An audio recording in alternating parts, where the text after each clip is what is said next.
અમદાવાદમાં વરસાદ બંધ થયો, પરંતુ મહાનગરની હાલત કફોડી। 3 દિવસ પહેલા અમદાવાદમાં પડેલા ધોધમાર વરસાદના કારણે શહેરમાં ઠેર ઠેર પાણી ભરાયા હતા। વરસાદ બંધ થયા બાદ 2 દિવસ બાદ પણ એસપી રિંગ રોડ પર આવેલા ત્રાગડ બ્રિજની આ હાલત જુઓ। 3 દિવસ પહેલા ભરાયેલા પાણીના કારણે હજુ પણ લોકોને હાલાકીનો સામનો કરવો પડી રહ્યો છે, જેના કારણે જુંડાલ ઓવરબ્રિજનો ઉપયોગ ન કરી સર્વિસ રોડથી ડાયવર્ઝન આપવામાં આવ્યું, જેના કારણે વાહન ચાલકો લાંબુ ચક્કર ફરવા મજબૂર બન્યા।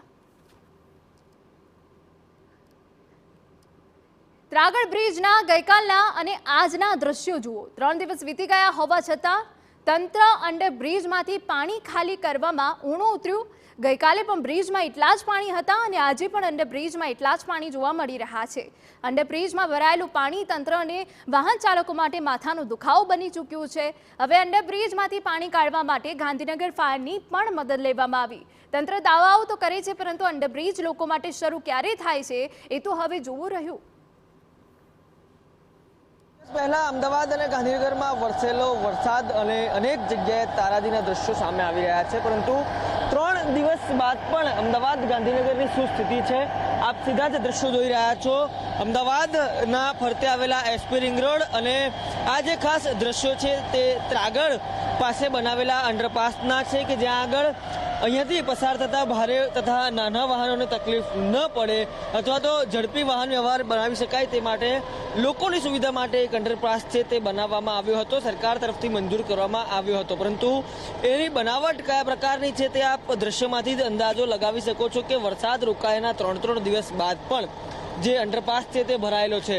ખાસ કરીને કોર્પોરેશન અથવા તો પછી અન્ય જે વિભાગો છે તે નિષ્ફળ જતા હવે આખરે જેમ દર વખતે ફાયર વિભાગની મદદ લેવામાં આવે છે તેમ હવે અંતિમ પગલાં સ્વરૂપે જે ફાયર વિભાગ છે તેને પણ કામે લગાવવાની જરૂર છે તે અહીંયા પડી છે। ફાયર વિભાગના અધિકારીઓ અહીંયા હાજર છે, તેમની સાથે પણ વાત કરવાનો પ્રયાસ કરીશું। 3 દિવસથી અહીંયા જ્યારે પાણીનો નિકાલ ન થયો ત્યારે હંમેશાની જેમ ફાયર વિભાગ છે તે હવે કામગીરીમાં લાગ્યું છે। શું કઈ રીતે કામગીરી અહીંયા કરવામાં આવી રહી છે?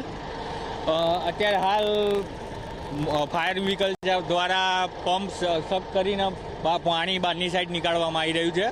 અત્યાર સુધી આખો બ્રિજ અંડરબ્રિજ આખો ભરેલો હતો, એની જગ્યાએ અત્યારે પાણી 24 કલાકથી કામગીરી ચાલુ છે, જેના પગલે અડધો બ્રિજ ખાલી થયેલો છે। અચ્છા, હજી કેટલો સમય લાગી શકે છે આ તમામ પાણી અહીંયાથી કાઢવામાં? મેક્સિમમ 2-3 દિવસ સમથિંગ બની શકે, એટલો સમય તો લાગશે જ। અચ્છા, ફાયર વિભાગની કુલ કેટલા સભ્યોની ટીમ અહીંયા કામ કરી રહી છે? અહીંયા 24 કલાક 5-6 માણસની ટીમ કામ કરી રહી છે। સ્વાભાવિક છે આ બ્રિજ વાહન વ્યવહાર પૂર્વવત થતાં હજુ પણ આગામી 2-3 દિવસ લાગશે તે ફાયર વિભાગનું કહેવું છે, પરંતુ ચિંતાજનક વાત છે કે કરોડોના ખર્ચે નાગરિકોની સુવિધા માટે તૈયાર કરવામાં આવેલા અંડરપાસ કેવી મૂર્ખામીને કારણે આટલા કલાકો બાદ પણ હજી સુધી પાણીના નિકાલ તો થતા નથી, પરંતુ જે વરસાદ રોકાયાના હજુ 2-3 દિવસ તો થયા છે ને હજુ 2-3 દિવસ પાણી નીકળવામાં થશે અને ઉપરાંત સાફ સફાઈ એટલે કે 10 દિવસ સુધી યોગ્ય વ્યવસ્થાના અભાવે નાગરિકોને હાલાકીનો સામનો કરવો પડે છે। કેમેરા પર્સન અરવિંદ સોલંકી સાથે રોનક વર્મા, TV9 અમદાવાદ।